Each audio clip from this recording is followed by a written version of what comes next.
మహర్షిగా చిత్తవృత్తి నిరోధ అంటే చిత్తంలో వృత్తులన్నీ ఆగిపోయినప్పుడు ఏమైంది? గాఢ నిద్రలోలాగా న్యూట్రల్ మైండ్ అయిపోయింది. కాబట్టి ఇప్పుడు చూశారు కదా, నా చిత్తం వృత్తులన్నీ ఆగిపోయినాయి. కాబట్టి ఇప్పుడు ఈ నా ప్రపంచము ఒక స్వప్నము, లేకపోతే లేదు. మనసు చెబితేనే ఈ ప్రపంచము.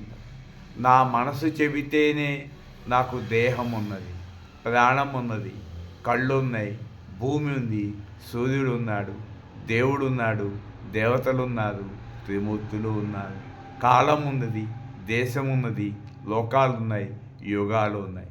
గాఢ నిద్రలో మనసే లేదు, ఒక్క తలంపు కూడా లేదు కదా.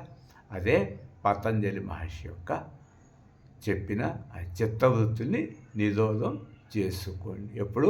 మెలకువలోనే.